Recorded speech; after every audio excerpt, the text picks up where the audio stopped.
আজ এই ক্লাসে আমরা সুবা গল্প সম্পূর্ণ বুঝবো, পাশাপাশি আমরা এমসিকিউ আর সৃজনশীল প্রশ্নগুলো সমাধান করব। যার বিদায় তোমার পরীক্ষায়, যে কোনো ধরনের পরীক্ষায় সুবা গল্প থেকে যে কোনো ধরনের কোয়েকশন করুক না কেন, তুমি কি করতে পারবে? তুমি নিঃসন্দেহে চোখ মুজে তুমি সমাধান করতে পারবে। ক্লাস 9-10 এর শিক্ষার্থী, তোমাদের সবাইকে স্বাগতম আজকের এই ক্লাসে। আজ আমরা কি করব? আজ আমরা তোমাদের এই বাংলা প্রথম পত্রের গদ্য সুবা গল্প, যে গল্পটা খুবই গুরুত্বপূর্ণ, তুমি একটু চোখ বুঝে দেখো। তুমি 9-এর ক্লাসে যদি পড়ো তাহলে দেখো তোমার যতটা পরীক্ষা হয় 9-এর ক্লাসে, প্রত্যেকটা পরীক্ষা সুবা গল্প থেকে এমসিকিউ আর সিকিউ থাকে। একটু যদি তুমি লক্ষ্য করো ক্লাস 10-এর দিকে, দেখবে তুমি প্রি টেস্ট, টেস্ট, পাশাপাশি ফাইনাল যে এক্সাম আছে, ফাইনাল বোর্ড এক্সাম, এই এক্সামে কি হয়, এই এক্সাম থেকেও কিন্তু সুবা গল্প থেকে সৃজনশীল আর কি থাকে, এমসিকিউ থাকে। তাহলে বুঝো এই গল্পটা কতটুকু গুরুত্বপূর্ণ। আজ এই গল্প আমরা কি করব? এই গল্প আমরা হাসিয়ে হাসিয়ে কি করব, সমাধান করে ফেলবো। বুঝেছো? ভাইয়ের সাথে থাকো। এই দেখো ভাইয়া প্রথম কি করবো, প্রথম এই গল্পটা বেসিক মানে গল্পটা নিয়ে আলোচনা করব, তারপর গল্পের কি করব, গল্পের এমসিকিউ সমাধান করব, তারপর সিকিউ মানে তোমার সৃজনশীল যে প্রশ্নগুলো আছে এই প্রশ্নটা দেখবো, দুইটা প্রশ্ন দেখাবো, এই দুইটার ভিতরে কিন্তু সম্পূর্ণ আছে। বুঝেছো? তাহলে চলো আর দেরি নাই, আমরা ক্লাসটা শুরু করে ফেলি। এই যে সুবা গল্প কে লিখেছেন? রবীন্দ্রনাথ ঠাকুর। বুঝেছো? আজ এই রবীন্দ্রনাথ ঠাকুরের কিন্তু লেখক পরিচিতি যেটা আছে, এই লেখক পরিচিতি আমরা পড়বো লাস্টে। কি লাস্টে পাঠ পরিচিতি, আমরা পাঠ পরিচিতি পড়বো। এর মধ্যে মাঝে যেটি আছে সেটা হলো আমরা গল্প নিয়ে আলোচনা করব। তার ভিতরে বলছি যে এমসিকিউ আর সিকিউ মানে সৃজনশীল নিয়ে আলোচনা করব।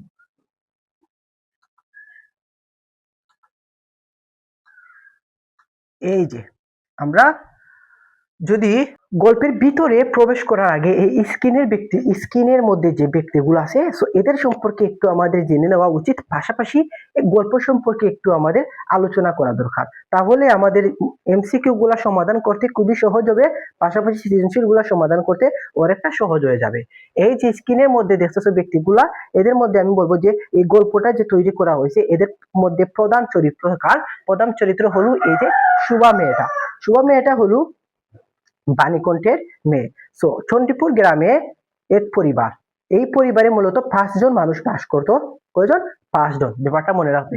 5 জনের মধ্যে এই যে বাণীকণ্ঠ এবং তার স্ত্রী ছিল, তার এই যে এই দুইজনের 3টা সন্তান ছিল। কয়টা? 3টা সন্তান ছিল। বড় 2টা সন্তানের নাম মেয়ে সন্তান, বড় 2টা মেয়ে সন্তানের নাম ছিল সুহাসিনী আর সুকেশিনী।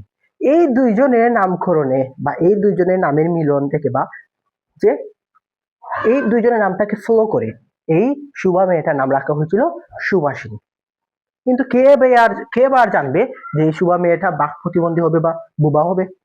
যখন তারা বুঝতে পারলো যে সুবা মেয়েটা আসলে বুবা, তখন তারা সংক্ষেপে তাকে কি করতো, সুবাসিনী মেয়েটা বুবা, তখন তাকে সংক্ষেপে এই মেয়েটাকে সুবা বলে রাখতো। বুঝেছ? বুবা হওয়ায় তাকে সংক্ষেপে সুবা বলে রাখতো।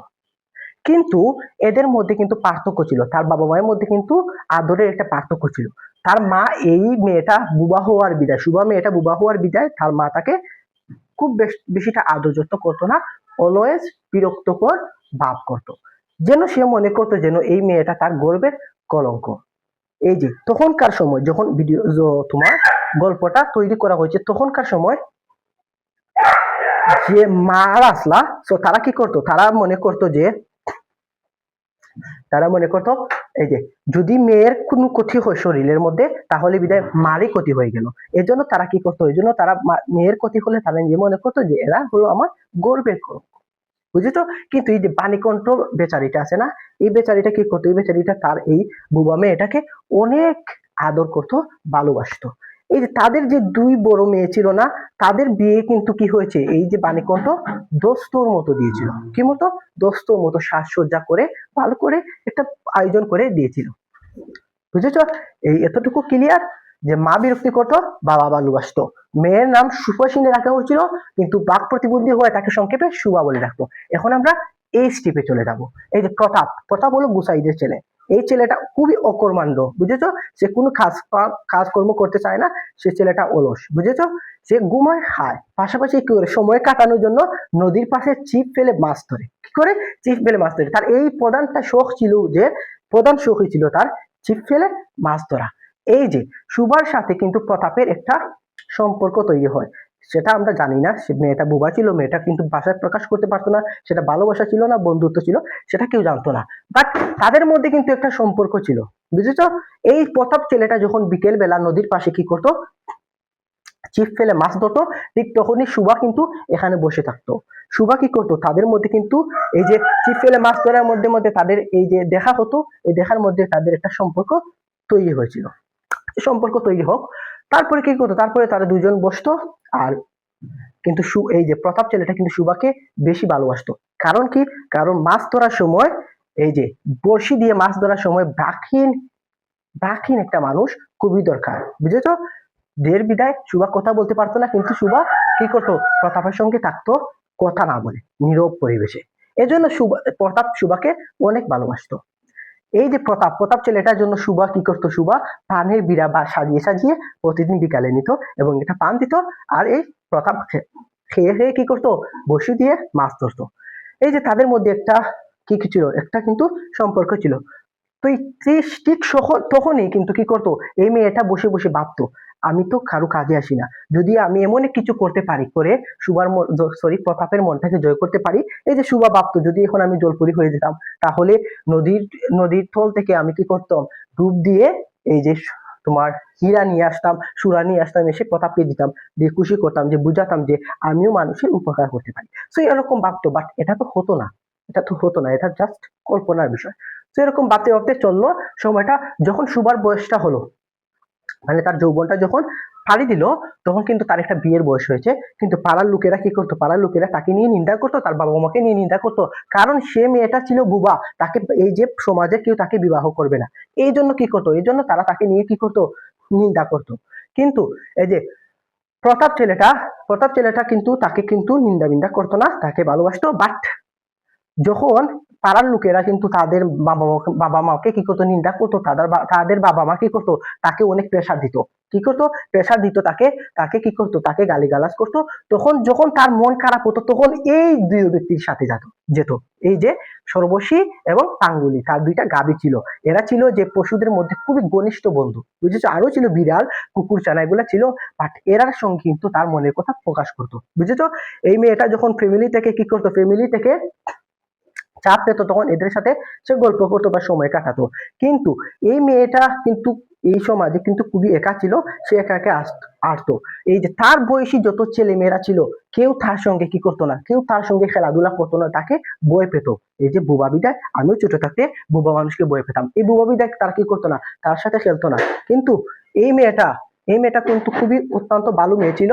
এবং এই যে তার ডাগো ডাগো দুইটা চোখ, এই চোখ দিয়ে কি করতো, তার মনের ভাষা প্রকাশ করতো, এবং তার টুর দিয়ে কি করতো, তার মনের ভাষাগুলা প্রকাশ করতো। এই যে সে দুঃখ বেদনা আছে, সেগুলা তার এই চোখ আর টুর দ্বারা কিন্তু প্রকাশ হয়ে যেত। এই যে মেয়েটা চাইতো যে সমাজের সবাই যদি আমাকে বলে যে, তাহলে আমি মুক্তি পেলাম। কিন্তু বেদনার কথা কি আর কেউ বলতে পারে? অবশ্যই বলতে পারে না। যাই হোক, একটা সময় বাণীকণ্ঠ সিদ্ধান্ত নিল যে সমাজের লোকেরা তো নিন্দা করতেছে, তারা কি করবে, তারা তো আমাদেরকে এই যে আমার মেয়েটাকে এই সমাজে বিয়ে দিতে পারবো না, তার বিধে আমরা কলকাতা চলে যাব, কলকাতা গিয়ে আমাদের মেয়েটাকে পরিচয় গোপন করে কি করব, বিয়ে দিয়ে দেবো। বাস ক্লাস, তারা কি করলো, সিদ্ধান্ত নিল। আর তারা ডেটও ফেলে দিল যে আমরা অমুক দিনে অমুক অমুক জায়গায় যাব। তো ডেট পড়লো। তারপর কি হলো, এই শুভা মেয়েটা প্রতাপের কাছে গেল। কিন্তু প্রতাপ বললো, কি রে শুভা, তোর নাকি বিয়ে ঠিক হয়েছে, এ কথা বললো। কিন্তু এই যে শুভা মেয়েটা কি করলো, শুভা মেয়েটা চোখ মুখ একটু বেজার হয়ে, চোখ দিয়ে পানি পড়তেছে, আর মনে মনে বলতেছে, তুমি কি আমায় বুঝো না? বুঝেছো, এই ব্যাপারটা বলতেছে কবি। একথা বুঝিয়েছেন, মানে গল্পের মধ্যে বুঝিয়েছেন, বাট মনের মধ্যে কি চলছে এখানে বুঝিয়েছেন না। বাট এক কথা বুঝিয়েছেন, তুমি কি আমায় বুঝো না। কিন্তু তারপরে কি হলো, সুভা এখান থেকে চলে গেল। তারপরে এই যে শুক্লা দ্বাদশী রাতে যে তোমার সুভা কি করলো, দরজা খুলে আকাশের দিকে তাকালো, যে পূর্ণিমার ছাদ উঠেছে, এগুলা কিন্তু করলো, এটা মনে রাখবে, এগুলা করলো। এবং রাতের মধ্যে সে হাত জোর করলো যে আমাকে তুই ছেড়ে দিও না, যেও না। তারপরে এই যে এই দুইটার সাথে কিন্তু কান্নাকাটি করলো, এবং তারাও কিন্তু সুভার কান্নাকাটি দেখে তারাও কান্নাকাটি করেছিল, যে তাদেরকে ছেড়ে এসছে, কি করতে হবে, কলকাতায় যেতে হবে এবং অন্য সংসার করতে হবে। তারপর সে যে নদীর পাশে বসতো, এই নদীর পাশে গিয়ে কি করলো, সে ঘুমিয়ে কান্নাকাটি করলো, যে বললো, নদী, তুমি আমাকে ছেড়ে যেও না, বা তুমি আমাকে ছেড়ে দিও না, আমাকে জড়িয়ে রাখো। সেগুলো বললো কিন্তু কাম আসলো না। সুভার মেয়ে কি করলো, সরি, এই যে তোমার শুভ বাবা মা তাকে নিয়ে কলকাতা পাড়ি দিল, বিয়ে হলো। তারপর কি হলো, তারপর কয়েকদিন পর সুভার চরিত্রটা প্রকাশ পেল। যখন তার বোর জানতে পারলো সে বুবা, তখন কি করলো, তখন সুভা মেয়েটার ঘরে আরেকটা সতীন এসে পড়লো। এই বরটা কি করলো, পরের দিনে কিন্তু আরেকটা বিয়ে করে ফেললো। তারপরে সুভার কি করলো, সুভার বরটা এভাবে চলতে থাকলো সতীন সতীন সাথী নিয়ে। তো আসলে এখানে গেলেও আমাদের গল্প সম্পূর্ণ কিন্তু কাভার হয়ে গেছে। তো এখন আমরা গল্পটা একটু পরে পরে আমরা সমাধান করবো, দেখবো আমরা 9টা স্টেপের মধ্যে কিন্তু এই গল্প আসেনি। এই ছেলেটা অকর্মাণ্ড, এটা মনে রাখবে। এই যে এখন আমরা লেখক পরিচিতি পড়ব। এই যে তোমার গল্পটা তুমি এতক্ষণ যাবত তুমি শুনেছো, এই গল্পটা মূলত রবীন্দ্রনাথ ঠাকুর লিখেছেন। এই রবীন্দ্রনাথ ঠাকুর যে বিদায় লিখেছেন, তার যে জীবনে কিছু গুরুত্বপূর্ণ জিনিস আছে, এগুলো মুখস্থ করা দরকার। যে তার জন্ম বাংলা কত সালে হয়েছিল এবং কত তারিখে হয়েছিল এটা জানা দরকার। যে 25 বৈশাখ, বাংলা 25 বৈশাখ মানে 25 বৈশাখ এই মাসে হয়েছিল। তারপরে যে বাংলা সাল যেটা আছে 1268 বঙ্গাব্দে হয়েছিল। এই যে ইংরেজি যেটা আছে তোমার 7ই মে আর কি 1861 খ্রিস্টাব্দে। এগুলা খুবই গুরুত্বপূর্ণ। এই দেখো আমি এটা দিয়ে রেখেছি, কারণ এগুলা কি কোথায় আসে, এগুলা এমসিকিউ এর মধ্যে আসে, বুঝেছো। তারপরে দেখো জন্মস্থান, রবীন্দ্রনাথ ঠাকুর কোথায় জন্ম করেছিলেন, কলকাতার এই যে তোমার জোড়াসাঁকো ঠাকুর পরিবারে। তারপরে দেখো পিতা হইল গা মহিষী দেবেন্দ্রনাথ ঠাকুর, মাতা এই যে পিতামহ ছিল প্রিন্স কি ধর দ্বারকানাথ ঠাকুর। এই কথাগুলো মনে রাখবে। তারপরে আমরা পরের পৃষ্ঠা চলে যাই। এই যে এই পৃষ্ঠাটা কিন্তু এই পৃষ্ঠাটার চেয়ে আরো একটু গুরুত্বপূর্ণ। এই দেখো কাব্য, তার জীবনে যে প্রথম কাব্যটা ছিল সেটা ছিল বনফুল। সেটা কিন্তু খুবই কম সময়ে প্রকাশিত হয়েছিল, যে 15 বছর বয়সে এই গল্পটা প্রকাশিত হয়েছিল এই ব্যক্তির, বুঝেছো। এই 15 বছর বয়সে, আমার কিন্তু এখন মোটামুটি 19 হয়ে গেছে, কিন্তু এখনো কিছু করতে পারিনি, বুঝেছো। এই যে নোবেল পুরস্কার এই ব্যক্তিটা কিন্তু ফেমাস হয়েছিল নোবেল পুরস্কারের মধ্যে দিয়ে। এই দেখো তুমি 1913 খ্রিস্টাব্দে কি করে সে নোবেল পুরস্কার লাভ করে, 1913 খ্রিস্টাব্দে। এই কথাটা কিন্তু খুবই গুরুত্বপূর্ণ। যদি তোমাকে এমসিকিউ এর মধ্যে আসে যে রবীন্দ্রনাথ ঠাকুর কত খ্রিস্টাব্দে তোমার নোবেল পুরস্কার লাভ করেন, তুমি এক কথায় বলবে যে 1913 সালে বা 1913 খ্রিস্টাব্দে। তারপরে বলতে পারে যে রবীন্দ্রনাথ ঠাকুর কোন গ্রন্থের জন্য নোবেল পুরস্কার লাভ করেন, তুমি বলতে পারো যে গীতাঞ্জলির জন্য। ব্যাপারটা বুঝেছো।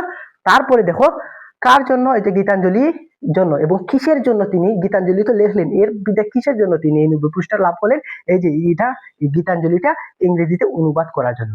তারপরে দেখো বিশেষত এশীয়দের মধ্যে সাহিত্যে প্রথম নোবেল পুরস্কার লাভ করেন এই যে আমাদের রবীন্দ্রনাথ ঠাকুর। এশিয়ার মধ্যে কি প্রথম নোবেল পুরস্কার সর্বপ্রথম লাভ করেন এই ব্যক্তিটা, বুঝেছো। এতটুকু যদি তুমি মনে রাখো, তাহলে রবীন্দ্রনাথের সম্পর্কে তোমার ক্লাসে যা কিছু আসুক না কেন, এদের মধ্যে থেকে আসবে, আর এগুলো তুমি নিতেই পারবে।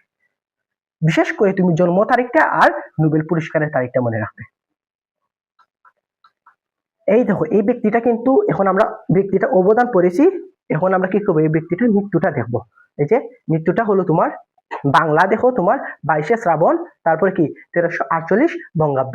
তারপরে ইংরেজি তারিখ হইল 7ই আগস্ট আর কি 1941 খ্রিস্টাব্দে। আর মৃত্যুর কারণ হলো সে কলকাতায় মরেছে। তার বিরুদ্ধে তোমাকে আমি একটা প্রশ্ন ছুড়ে মারবো, তুমি কি করবে, তুমি এই যে ইংলিশ জন্ম এবং ইংলিশ মৃত্যুটা তুমি মিলিয়ে দেখবে, এই যে রবীন্দ্রনাথ ঠাকুর কত বছর বেঁচে ছিলেন। তো এটা তুমি কমেন্টে জানিয়ে দিবে। আমি বুঝবো যে তুমি একটু মনোযোগী আছো পড়াশোনার দিকে। তারপরে এই যে আমরা এতক্ষণ যাবত যে গল্প সম্পর্কে আমরা কনসেপ্টটা দিয়েছি, তো এই গল্পটা এখন আমরা পরে পরে সমাধান করব, যে ভিডিও আরো একটু ক্লিয়ার হবে, যার কারণে আমরা প্রশ্ন এবং কি তোমার এমসিকিউ আর সৃজনশীল গুলো আমরা সমাধান করতে পারবো। এই যে প্রথমটা, যে বাণীকোটে কনিষ্ঠ কোনটা, মানে একদম ছোট কন্যা যেটা নাম ছিল সুভাষিনী। অবশ্যই এই যে বাণীকোটে 2 কন্যা আমরা বলেছিলাম না, সুকেশিনী আর সুহাসিনী ছিল। অবশ্যই তাদের নামের সঙ্গে মিল রেখে কনিষ্ঠ কন্যা নাম রাখা হয় সুভাষিনী, কিন্তু সে বাক প্রতিবন্ধী হওয়ায় তাকে সংক্ষেপে কি বলা হতো, তাকে সংক্ষেপে এই যে সুভা বলে ডাকা হতো। এগুলো তো ভাই বলেছিলাম না। তো আশা রাখি তোমার ক্লিয়ার হয়েছে। আর এই ক্লিয়ার আরো বেশি ক্লিয়ার হওয়ার জন্য ভাই 9টা স্টেপে ভাগ করেছি, যাতে এখান থেকে যা কিছু আসুক না কেন তুমি এই ক্লাসটা করলে সুভা গল্পটা সম্পূর্ণ কনসেপ্ট আদায় হয়ে যায়, বুঝেছো। এই দেখো দ্বিতীয় স্টেপে রাখা হয়েছে যে মায়ের মনে বিরক্তি এবং পিতার ভালোবাসা। অবশ্যই মা কি করতো, মা তাকে কি করতো, গর্বের কলঙ্ক মনে করতো, কিন্তু বাবা তাকে খুবই মিষ্টি ভাবে ভালোবাসতো। ব্যাপারটা বুঝেছো? এখন আমরা একটু পড়ি যে সুভা কথা বলতে পারে না বলে তার মা তাকে কি করতো, নিজের গর্বে কলঙ্ক মনে করতেন। অবশ্যই তাকে গর্বে কলঙ্ক মনে করতেন, আমি তো বলেছি যে, কিন্তু তার বাবা কি করতো, বাণীকণ্ঠ সুভাকে অন্য মেয়েদের তুলনা, মানে তার যে বড় দুইটা মেয়ে ছিল এদের তুলনা কি করতো, একটি বেশি ভালোবাসতো, বেশি স্নেহ করতো। বুঝেছো? মনে রাখবে যেগুলা পড়বে। তারপর দেখো নাম্বার 3 স্টেপ, এই দেখো আমাদের শেষ হয়ে যাচ্ছে। কারণ কি, এই যে শেষ হওয়ার কারণ কি, আমরা প্রথমে কি করছি, প্রথমে আমরা গল্পটা সংক্ষেপে আলোচনা করেছি, যের বিধায় এখন আমাদের একটু সহজ লাগছে। লাগছে না সহজ? এই দেখো সুবার চোখের ভাষা ও নিঃসঙ্গতা, এই যে সুবার ডাগর ডাগর চোখ, সুবার যে বড় বড় ডাগর ডাগর চোখ, এগুলা কি করতো, এবং তার টুটগুলা কি করতো, তার মনের ভাবগুলা প্রকাশ করতো। বুঝেছো? এই দেখো বাকিন সুবা ডাগর কালো চোখ ছিল অত্যন্ত গভীর ও পাপপূর্ণ। এই যে তার চোখগুলো ছিল কি, অত্যন্ত গভীর এবং ভাবপূর্ণ, যেন ভাবগুলা প্রকাশ করে দিচ্ছে। তারপরে দেখো তার চোখ ও মুখের ভাব যেন তার মনের কথা প্রকাশ করতো। তার চোখের ভাব আর এই যে তার মুখে আর চোখের ভাব যেন তার কি করতো, তার ভিতরে যে কথাগুলা চলতেছে না সেগুলা প্রকাশ করতো। বুঝেছো? সাধারণ ছেলে মেয়েরা, এই দেখো সাধারণ ছেলে মেয়েরা না, পাড়ার প্রতিবেশীরা যে তো ছেলে মেয়েরা আছে না, তো ধাপাই ধাপাই সবাই কি করতো, সবাই সুবাকে বই পেত, যে পাউলোকের মতো বই পেত, যে যে বুবা মেয়েটা যদি আমাকে কোনো কিছু করে ফেলে, আমি এর সাথে খেলবো না। তো এভাবে বুঝেছো, আমরা ছোট থাকতে কি করতো, আমরা ছোট থাকতে এই যে বুবা মানুষদেরকে আমরা বই পেতাম। তো এর বিদায় কি হয়ে বিদায়, যে সাধারণ ছেলেমেয়েরা কিন্তু সুবার সঙ্গে খেলতো না বলে সে নিজে, এই যে সে নির্জন এবং সঙ্গীহীন থাকতো। এই যে ব্যক্তিটার ভিতরে কিন্তু একটা দুঃখ চলছে, কারণ তার সাথে কেউ খেলে না, তার সাথে কেউ মিশে না, ফ্যামিলির মধ্যে সে অপমানিত হয়, পাড়ার লোকেদের সাথে অপমানিত হয়। যের বিদায় সে সুবা মেয়েটা বললো যে, যদি আমাকে সবাই ভুলে যায় তাহলেই মতো আমি বাঁচি। কিন্তু বেদনার কথা কি বা কে আর বুঝে, বা কে আর ভুলে।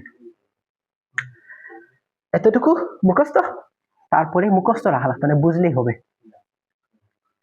নাম্বার 4 স্টেপ, এই যে প্রকৃতির সঙ্গে সুবার সংখ্যা, এই যে সংখ্যা, প্রকৃতির সঙ্গে কিন্তু সুবার একটা অত্যন্ত মিল ছিল। বুঝেছো? কি করতো সে, যখন সময় পাতো প্রকৃতির সঙ্গে বা নদীর সাথে বসে বা নদীর পাশে বসে কি করতো, সে বসে বসে থাকতো, প্লাস এই যে প্রকৃতির সঙ্গে সে কথা বলতো, যেন প্রকৃতি তাকে ঘিরে ফেলে তার মনের মধ্যে এটা অনুভূতি তৈরি করে। এই যে চন্দ্রপুর গ্রামের কূলে গেছে বয়ে যাওয়া নিরলসা নদী, তারপরে পাখির ডাক, তারপরে কি তরুর মর্মধ্বনি, সমগ্র প্রকৃতি যেন কথা বলতে না পারা সুবার ভাষা অভাব পূরণ করে দিত। বুঝেছো? প্রকৃতি কথা বলতে না পারেও কি করতো, সুবার মনের ভাবটা কি করতো, তারা পূরণ করে দিত। ব্যাপারটা বুঝেছো? নাম্বার 5 স্টেপ, এই যে বন্ধুর মধ্যে ছিল যে সর্বশী আর কি পাঙ্গুলি, আমি তো বলেছিলাম না গল্পের এই যে সংক্ষিপ্ত যে সময় গল্প বলেছিলাম সে সময় কিন্তু বলেছিলাম সর্বশী আর পাঙ্গুলি ছিল তার খুবই কাছের বন্ধু। এই যে গোয়ালের দুটি গাবি, নাম কি সর্বশী এবং পাঙ্গুলি, ছিল সুবার এই যে মর্মসঙ্গী। এখানে তোমাকে প্রশ্ন করতে পারে যে সর্বশী এবং পাঙ্গুলি কারা? তুমি বলে দুটি সুবার দুটি গাভীর নাম হলো সর্বশী এবং পাঙ্গুলি বলতে পারো। তারা মানুষের চেয়ে সুবার কথা ও মনের বেদনা সহজেই বুঝতে পারতো। অবশ্যই সুবার মনের কথা এবং বেদনা কি করতে পারতো, এই সর্বশী আর পাঙ্গুলি খুবই সহজেই বুঝতে পারতো। পাশাপাশি প্রকৃতিও কিন্তু বুঝতে পারতো, প্রকৃতির কথাও কিন্তু ভুললে হবে না, এটা মনে রাখতে হবে। তারপরে দেখো তারপরে দেখো 6 নম্বর যেটা আছে, এই যে প্রথা, একমাত্র প্রথাগত বন্ধু হলো প্রতাপ, মানে মানুষের মধ্যে যে বন্ধুটা ছিল সেটা হলো প্রতাপ। গুসাইদের ছেলে প্রতাপের প্রধান শখ ছিল কি, ছিপ ফেলে মাছ ধরা। অবশ্যই এই যে প্রাচীন সঙ্গী হিসাবে সে সুবার গুরুত্ব বুঝে এবং সুবাকে আদর করে সু বলে ডাকে। এই কথা কিন্তু আমার বলা হয় নাই, এ কথা বলা হয়েছে, বলেছিলাম না ভাই ভুলে গিয়েছিলাম। এই যে প্রাচীন সঙ্গী হওয়ার কিন্তু কথা বলেছিলাম যে ছিপ ফেলার সময় প্রাচীন সঙ্গী, এটা খুবই গুরুত্বপূর্ণ। তো এর বিদায় কি করতো, সুবার মর্যাদা কিন্তু প্রতাপ বুঝতো। তারপরে কি, এই যে সুবা মেয়েটাকে কিন্তু সুবা বলতো না, প্রথমে তার বাবা মা তাকে কি নাম রেখেছিল, সুবাসিনী, কিন্তু সে প্রতিবন্ধী হওয়ায় তাকে সংক্ষেপে সুবা বলে ডাকা হতো। এই যে প্রতাপ ছেলেটা তার নাম আরো আদর করে সংক্ষিপ্ত করলো যে সু, এই যে সু তুমি কোথায় যাচ্ছ, এই যে সু তুমি কি এসেছো, এগুলা বলতো। বুঝেছো? একটু আদর করে বলতো এভাবে। তারপরে দেখো এই যে যৌবন প্রাপ্তি ও সমাজের কুসংস্কার, যৌবনের সময় হয়েছে যে সময়, এই যে কাহিনীগুলো বলেছিলাম এগুলো কিন্তু এখানে লেখা আছে। এই দেখো সুবার বয়স বাড়ার সঙ্গে সঙ্গে সমাজ ও প্রতিবেশী কি করে লোকনিন্দা ও একগোর করা বই করে দেয়, তাদেরকে কিন্তু একগোর করা বই করে দেয় এবং লোকনিন্দা শুরু করে যে মেয়েটা তো বিয়ে হবে না, এই মেয়েটা সমাজে একটা কলঙ্ক, এরূপ কিন্তু কুসংস্কার একটা তারা মনে করতো। ফলে কি হয়, বাণীকণ্ঠ তার স্ত্রী সুবার বিয়ের জন্য কি হয় উদ্বিগ্ন হয়ে পড়ে, মানে উঠা নামা হয়ে পড়ে যে তার মেয়েটা কিভাবে বিয়ে দেওয়া যায়, খুবই তাড়াতাড়ি বিয়ে দেওয়া যায়, এই জন্য তারা কিন্তু হতাশার মধ্যে পড়ে যায়। তারপরে কি হয়ে যায়, এই দেখো কলকাতা চলে যায় তারা। এই দেখো কলকাতা যাওয়ার সিদ্ধান্ত। গ্রামে মানুষ এই লোকনিন্দা এড়াতে বাণীকণ্ঠ সুভাকে নিয়ে পরিবার সহ কলকাতা যাওয়ার সিদ্ধান্ত নেন। অবশ্যই কলকাতায় সিদ্ধান্ত নেন। এই যে এই সিদ্ধান্ত সুভার হৃদয়কে কি করে অনিষ্ট ও আশঙ্কা ও বিষাদের ভরিয়ে দেয়। এই যে সিদ্ধান্তটা তারা নিয়েছে, এই বিদে কি হয়, সুভা কিন্তু কান্নাকাটি করে। তারপরে কি করে, এই যে সর্বশী এবং ফাঙ্গুলির সাথে কান্নাকাটি করলো, প্রকৃতির সঙ্গে কান্নাকাটি করলো, শুক্লা দ্বাদশী রাতে পূর্ণিমার চাঁদের সঙ্গে কিন্তু সে কি করলো, কান্নাকাটি করলো, কিন্তু কাম হলো না, সে যেতেই হলো। অবশেষে আমাদের নাম্বার 9 যে পয়েন্ট আছে, এই পয়েন্টটার দিকে একটু লক্ষ্য করো। আমাদের শেষ পয়েন্ট, এই গল্পের শেষ পয়েন্ট কিন্তু আমাদের রয়েছে যে পাঠ পরিচিতি। এটা কিন্তু মূলত ভাই 5টি স্টেপে সমাধান করবো, বুঝেছো? এই যে 9 স্টেপে দেখো, প্রকৃতি ও বাল্য সখীদের কাছে শেষ বিদায়। এই যে প্রকৃতির কাছে যে শেষ বিদায় নিয়েছে এবং তার বাল্য বয়সে যে বন্ধুরা ছিল এদের কাছ থেকে যে বিদায়টা নিয়েছিল, এগুলো কিন্তু এখানে আলোচনা করা হয়েছে। যে কলকাতা যাওয়ার আগে রাতে সুভা তার প্রিয় নদী ও কি গোয়ালাগড়ের মুখ বন্ধুদের জড়িয়ে ধরে নীরবে অশ্রুপাত করে। এই যে সুভা কলকাতা যাওয়ার আগে কি করে, এই যে প্রিয় নদীর ধারে বসে কান্না করে। এই যে তারপরে এই যে গোয়ালাগড়ে দুইটা গাভী ছিল, গাভীর সাথে কি করে বসে সে অশ্রুপাত করেছিল, মানে কান্না করেছিল, বুঝেছো? সে যেন প্রকৃতি ও জন্মভূমির কাছে আকুল ভাবে আবেদন জানায় যে তাকে যেন ধরে রাখা হয়। এই যে সে কি হয়, সে যেখানে বাস করতো এখানে প্রকৃতির মধ্যে সে কিন্তু একটা অনেক গভীর ভাবে এবং অনেক ইমোশনাল ভাবে কি করছে, সে একটা আকুল আবেদন জানিয়েছিল যে তাকে যেন প্রকৃতিটা আর কি তার জন্মভূমিতে তাকে ধরে রাখে, কিন্তু কাম হলো না, সে সেখানে যেতে হলো। যাওয়ার পরে সে বিয়ে করতে হলো, বিয়ের পরে তার এই যে বাক প্রতিবন্ধীর কথাটা প্রকাশ হয়ে যায়। তারপরে কি হয়, তারপরে এই যে মেয়েটা গড়ে সতীন এসে যায়। সো এগুলোই মূলত। তারপরে দেখো এই গল্পটা আমরা পড়েছি, এটার তো একটা মূল কাহিনী লাগবে, বা সংক্ষিপ্তে আমি এটার এই মূল ভাবটা, গল্পের মধ্যে মূল ভাবটা আমি তোমাকে বলে দেবো। যে সুভা গল্পে সমাজের নিষ্ঠুরতা, অবশ্যই সুভা গল্পে মূলত প্রকাশ পেয়েছে সমাজের নিষ্ঠুরতা, সমাজের অবহেলার এবং বিপরীত প্রকৃতির অবহেলা এবং প্রাণীর নিঃস্বার্থ ভালোবাসা এক করুণ চরিত্র ফুটে উঠেছে।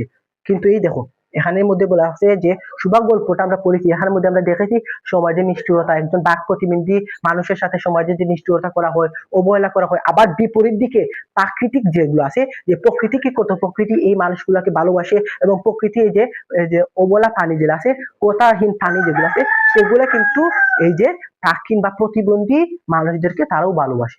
এই কথাটাই মূলত এখানে বোঝানো হয়েছে, এই মূল ভাবটাই হলো। এই মূল ভাবটা একটু মনে রাখবে, তাহলে হয়ে যাবে। এই যে আমাদের গল্প শেষ। এখন আমরা কোথায়, এখন আর পাঠ পরিচিতিতে এসে গেছি। পাঠ পরিচিতিটা খুবই গুরুত্বপূর্ণ। এই যে রবীন্দ্রনাথ ঠাকুর পাঠ পরিচিতি বা কি করবো, 5টা স্টেপে পাঠ পরিচিতি শেষ করব।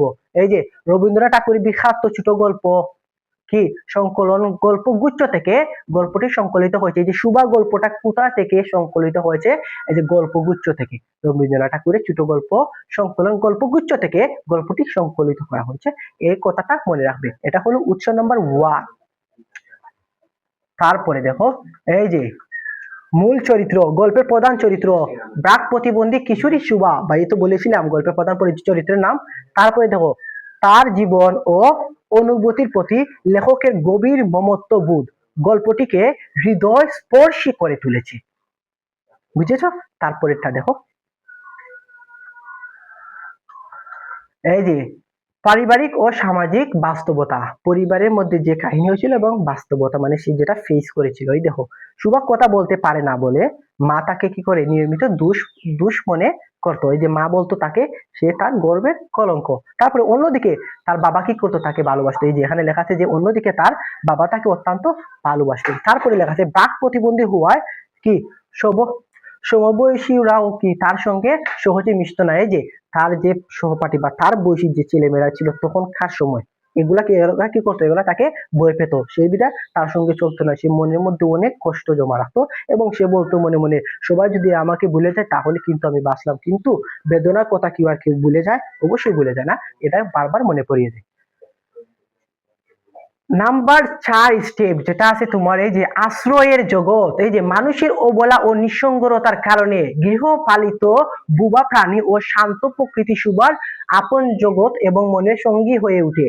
আমরা তো জানি যে তার আশ্রয়স্থল হলো দুইটা, একটা হলো তার যে গাবিগুলো আছে, আর হলো তার প্রকৃতির সঙ্গে সে কি করতো, উঠা নামা বসা করতো, মনের ভাব প্রকাশ করতো। বুঝেছো? কুকুরগুলা আজকে অনেক চলাই, তারা কি করে, এই দেখো তারা কি চিৎকার দিতেছে। এই যে নাম্বার 5 নম্বর স্টেপ, যেটা এদিকে একটু লক্ষ্য করো, যে বিশেষ চাহিদা সম্পন্ন, এই যে মূল শিক্ষা, বিশেষ চাহিদা সম্পন্ন শিশুদের আবেগ অনুভূতি মনের ভাষা বোঝার চেষ্টা করতে হবে। এই যে সমাজে শিশুরা যদি বুবা হয়ে থাকে, প্রতিবন্ধী হয়ে থাকে, তাদের কিন্তু আমরা কি করতে হবে, অনুভূতি আবেগ মনের ভাষাগুলো আমাদের বুঝতে হবে। তারপরে তাদের প্রতি সহমর্মী এবং মানবিক ও ভালোবাসাপূর্ণ দৃষ্টিভঙ্গি গড়ে তুলতে হবে। এই যে সুভার বাবা মায়ের মতন নয়, কিন্তু সুভার বাবার মতন কিন্তু মায়ের মতন নয়। বুঝেছো? আমাদের সমাজে এটার মূল শিক্ষা কিন্তু আমার নিজে থেকে আমি রেখেছি। বুঝেছো? এটা কিন্তু তুমি ভালো করে বুঝতে হবে যে আমাদের সমাজে যত ধরনের মানুষ বুবা প্রকৃতি হোক না কেন, এবং যত ধরনের যেভাবেই মানুষ হোক না কেন, আঙ্গুল 2-3টা নাই হোক না কেন, তার সাথে আমাদের ভালো আচরণ করতে হবে, তার অনুভূতি বুঝতে হবে, তার কি হতে হবে, তাকে তার মনের ভাষা বোঝার চেষ্টা করতে হবে, তার প্রতি সহমতি হতে হবে, তার প্রতি মানবিক ও ভালোবাসাপূর্ণ দৃষ্টিভঙ্গি এগুলো আমাদের করতে হবে, এরকম আমাদের আচরণ করা উচিত। বুঝেছো? আশা রাখি তুমি বুঝেছো এই পাঠ পরিচিতিটা, লেখক পরিচিতিটা, তারপরে সম্পূর্ণ গল্পটা। ভাই কিন্তু তোমাদেরকে কথা দিয়েছি যে আমরা কি করব, আমরা গল্প সম্পূর্ণ কভার করব, পাশাপাশি আমরা এই গল্পর যে এমসিকিউ গুলো আছে না, এগুলা কভার করব, তারপরে বেসিক গুলা কভার করব। তো এখন আমরা এমসিকিউ এর মধ্যে চলে যাব, এমসিকিউ গুলা দেখবো কোন টাইপের এমসিকিউ গুলো আসে, এবং এমসিকিউ গুলা সহজ মনে হচ্ছে কি, এই যে বাইরের কথাগুলো অত সময় তুমি শুনলা, এগুলা দেখো এখন প্র্যাকটিসে গিয়ে এগুলা কাজে আসে কিনা। এই যে প্রথমে যেটা আছে, এই যে রবীন্দ্রনাথ ঠাকুরের বাংলা সাল যেটা আছে, এই যে রবীন্দ্রনাথ ঠাকুর কত বঙ্গাব্দে জন্মগ্রহণ করেন, আমরা তো বলেছিলাম না কত বঙ্গাব্দে জন্মগ্রহণ করেন, তোমাকে কিন্তু আমি এটাই বলেছিলাম যে সালটা মনে রাখবে, জন্মসাল মৃত্যুসাল গুলো মনে রাখবে। এখানে বলছে জন্মসাল, এই যে 1268 সালে কিন্তু সে জন্মগ্রহণ করে, বৈশাখ মাসে। তারপরে দেখো, এই যে রবীন্দ্রনাথ ঠাকুর কত খ্রিস্টাব্দে মৃত্যুবরণ করে, জন্ম আর মৃত্যু কিন্তু দুটাই এসে গেছে। এই যে মৃত্যুবরণ করে কত, এই যে তুমি একটু মাথা কাটিয়ে দেখবে এখানে খ্রিস্টাব্দে না বঙ্গাব্দে লেখা, বঙ্গাব্দে লেখা থাকলে কি হবে, বাংলা, খ্রিস্টাব্দে লেখা থাকলে বুঝবে এটা ইংরেজি সালের মধ্যে পড়ছে। এই যে 1941 সালে কি করে তিনি জন্মগ্রহণ করেছিলেন। তারপরে এই যে, এই দেখো সুভা গল্পে মেয়েটির নাম কি রাখা হয়েছিল, মেয়েটার নাম তার বড় দুটা মেয়ের সাথে কি হয়েছিল, মিল রেখে কিন্তু সুভা মেয়েটার নাম রাখা হয়েছিল সুভাষিনী। এই যে সুভাষিনী, কিন্তু প্রতিবন্ধী হয়ে তাকে সুভা বলে সংক্ষেপে ডাকতো, কিন্তু প্রতাপ ছেলেটা গুসাইদের যে অকর্মাণ্ড ছেলেটা ছিল, সে ছেলেটা কি করতো, সুভাকে সু বলে ডাকতো। এই যে সু তুমি কোথায় যাচ্ছ, এই যে সু তুমি কি এসেছো, এভাবে ডাকতো। বুঝেছো? তো আদর করে। তারপরে দেখো সুভাষিনী অর্থ, সুভাষিনী অর্থ হলো সুন্দর কথা, কিন্তু সেটার হলো না। তারপরে দেখো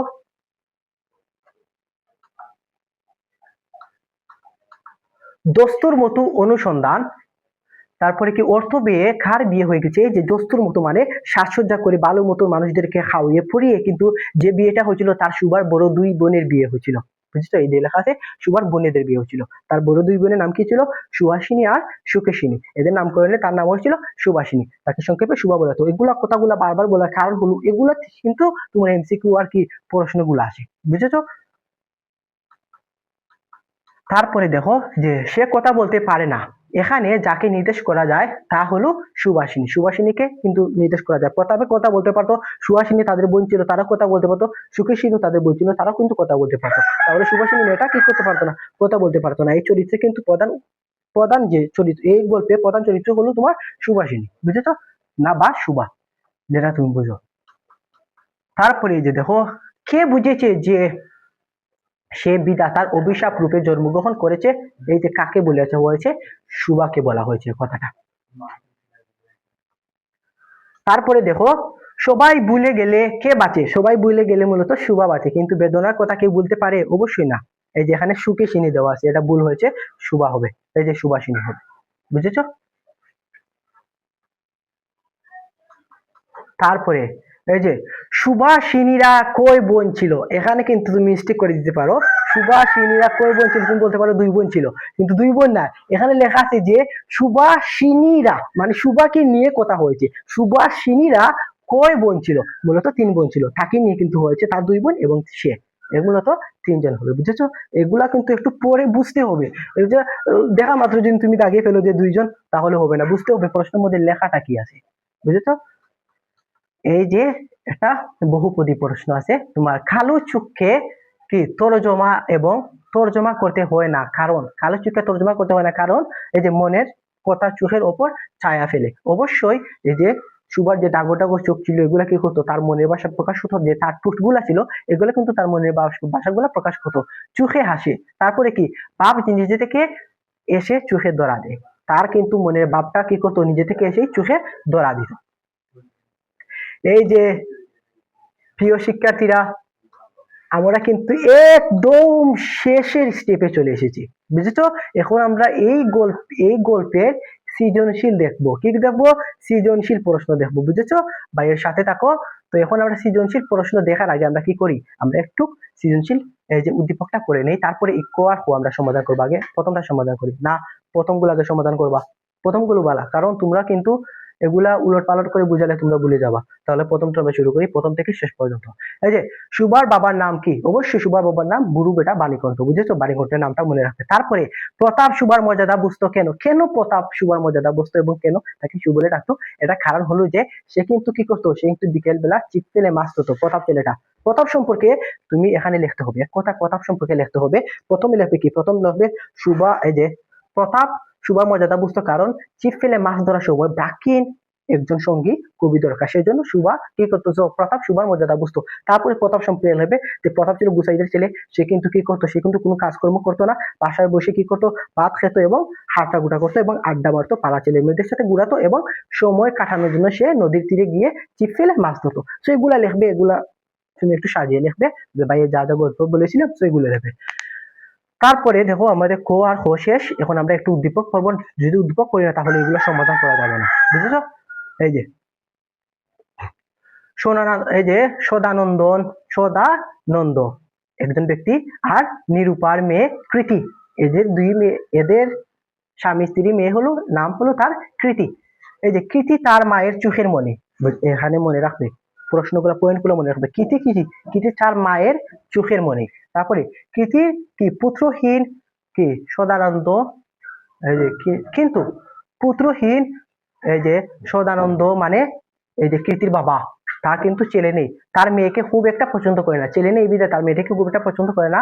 বাবা এমন আচরণে কৃতি মনে মনে বড্ড দুঃখ অনুভব করে। এই যে তার ছেলে নেই বিধায় সে, মেয়ে হয়েছে বিধায় সে কি করতো, মেয়ের সাথে খুবই একটা ভালো আচরণ করে না, বিধায় সে বড্ড দুঃখ অনুভব করে। কথা মনে রাখবে। কিন্তু তার সব কষ্ট চলে যায় নিরূপার সীমাহীন কি ভালোবাসায়। নিরূপা যে তার মা মায়া করে তাকে, এই জন্য কি হয়ে যায়, তার এই যে কষ্টগুলো চলে যায়। কৃতি বলা না বলা সব দুঃখ সুখ কি করে এক কথায় তার কি মাই বুঝে নেয়। ব্যাপার বুঝেছো? উদ্দীপকে সুভা গল্পের যে দিকটি ফুটে উঠেছে তা বর্ণনা করো। সুভা গল্পের যে দিকটি ফুটে উঠেছে তা হলো সুভার সঙ্গে মিল হয়েছে, কারণ কি? সুভার সঙ্গে মিল হয়েছে কারণ সুভা গল্পে কি, সুভা গল্পে তোমার সুভা কথা বলতে পারতো না অবশ্যই, কিন্তু এখানের মধ্যে একটা পয়েন্ট আছে যে সুভার মা কিন্তু তাকে গল্পের মধ্যে করতো, বাবা কিন্তু ভালোবাসতো। আর উদ্দীপকে লেখা আছে তোমার এই যে মা ভালোবাসে কিন্তু বাবা ভালোবাসে না। তো এগুলা তুমি একটু কাটিয়ে সাম্রাজ্যপূর্ণভাবে দিয়ে দিবে, তাহলে হয়ে যাবে। এখানে লেখা যে সুভা গল্পে সুভার প্রতিচ্ছবি ফুটে উঠেছে, কি সুভার প্রতিচ্ছবি ফুটে উঠেছে। তারপরে দেখো 4 নম্বরটা, সুভা এই যে উদ্দীপক ও সুভা গল্পটি ভিন্ন দ্বারা প্রবাহিত, উক্তিটি যথার্থ যাচাই করো। অবশ্যই সুভা গল্পের সাথে উদ্দীপকের গল্পটা হলো ভিন্ন প্রকৃতি। বুঝেছো? এই উক্তিটা হলো যথার্থ, তুমি দিবে কি যথার্থ। বুঝেছো? কারণ কি? কারণ এই দেখো যে কৃতির মায়ের চোখের মণি, কৃতি ছিল তার মায়ের চোখের মণি, কিন্তু সুভা ছিল তার মায়ের চোখের কলঙ্ক। বুঝেছো? এর জন্য এটা যথার্থ। এই যে কিন্তু পুত্রহীন সদানন্দ তার মেয়েকে খুব একটা পছন্দ করে না। এই যে তার মেয়েকে কিন্তু তার বাবা পছন্দ করে না, কিন্তু সুভা গল্পে সুভার বাবা তাকে কিন্তু অনেক ভালোবাসতো। তো এর জন্য কি হয়েছে, এর জন্য এই উক্তিটি হলো যথার্থ। মানে এই গল্পটা উদ্দীপকটির, এই যে উদ্দীপক ও সুভা গল্পটি ভিন্ন দ্বারাই প্রবাহিত। এই গল্পটা মূলত ভিন্ন, বুঝেছো? একটু উলট পালট করে দিয়েছে, এর জন্য উক্তিটি যথার্থ হবে। I hope you understand. ওইগুলা কিন্তু তুমি ভালো করে গুছিয়ে দিবে, বুঝেছো? তারপরে দেখো, এই যে অতি সাধারণ এক কিশোর লোহা কি বলতে পারে না, সে এই যে কথা বলতে পারে না। সাধারণ কিছু লোহা, তার নাম কিন্তু লোহা, সে কথা বলতে পারে না, কিন্তু সে তাতে কিবা যায় আসে যায়, কিন্তু তাতে কিবা যায় আসে যায়। লোহা উঁচু ডালে উঠে লাল ফুল সংগ্রহ করে এই যে শহীদ মিনারে যায় এবং শ্রদ্ধা নিবেদন করতে, শহীদ মিনারে যায় শ্রদ্ধা নিবেদন করতে। কথা বলতে না পারলেও তার মুখ দিয়ে আ আ বা ও ধ্বনির মধ্যে দিয়ে কি হয়ে যায়, বেরিয়ে আসে বাঙালি গর্বের উচ্চারণ। বুঝেছো গল্পটা? এখন আমরা কি, এই যে এখানে কিন্তু ভুল, প্রথম প্রশ্নটা ভুল হয়েছে। এখানে হবে কি, এখানে হবে সর্বশী এবং পাঙ্গুলি কার নাম, তুমি দিবে গোয়ালের গাবে দুটির নাম। বুঝেছো? তারপরে দেখো, প্রতাপের দ্বারা সমাজের উপকারে আসা বাবা মা কি করেছিল, ত্যাগ করেছিলেন। কেন? প্রতাপ দিয়ে কোনো কাজে আসবে না, বাবা মা কি করেছিলেন এটা তারা বুঝতো, যে তাকে কতবার চেষ্টা করেছিল তাকে ভালো করা, কিন্তু সে আর ভালো হয়েছিল না। সে কি করতো, সে বাবা মার কথার অবাধ্য হয়ে সেই যে পাড়ার ছেলে মেয়েদের সাথে আড্ডাবাজি করতো, সময় হলে সে নদীর পাড়ে গিয়ে মাছ ধরে, ছিপ ফেলে মাছ ধরতো। তো এগুলা তুমি কি করবে, এগুলা তুমি একটু তুলে দিবে, তাহলে হয়ে যাবে। এই যে খ নম্বর প্রশ্ন আছে, তুমি 4 থেকে 5 লাইনে দিয়ে দিবে, হয়ে যাবে। তারপরে দেখো, উদ্দীপকের লোহা সুভা গল্পের কোন প্রতিছবি ব্যাখ্যা করো।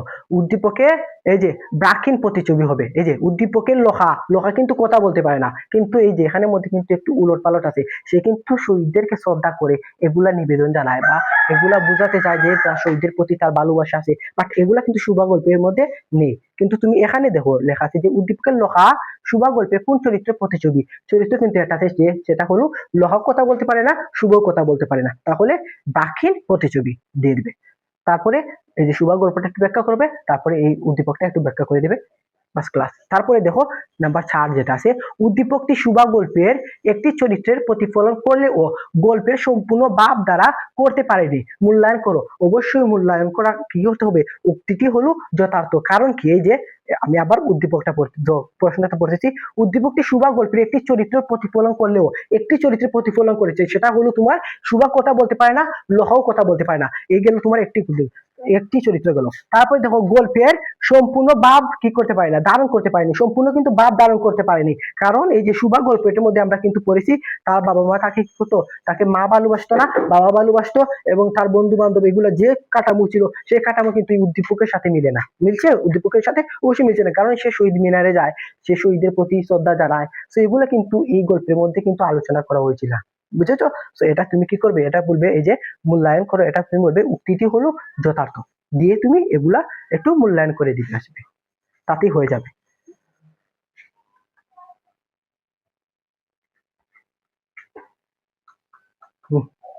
এই যে আর নেই, আর কোনো স্লাইড নেই। তো এখানে আমাদের কি, এখানে আমাদের এই ক্লাসটা সমাপ্তি। পরবর্তীতে তুমি যদি চাও যে ভাইয়া আরো ক্লাস লাগবে, যে আরো গল্পের ক্লাস লাগবে, তাহলে আমি অবশ্যই নিয়ে আসবো, এবং কি তোমাদের কবিতাগুলো নিয়ে আসবো, পাশাপাশি গদ্য নিয়ে আসবো, আর এমন এইভাবে কিন্তু স্টেপ দিয়ে দিয়ে ভাইকে খুব উপস্থাপন করবো, যাতে তোমার বুঝতে একটু সুবিধা হয়। তো ভালো থাকো, সুস্থ থাকো, এই আশায় কামনা করে ভাই এখানে বিদায় নিচ্ছি। আল্লাহ হাফিজ।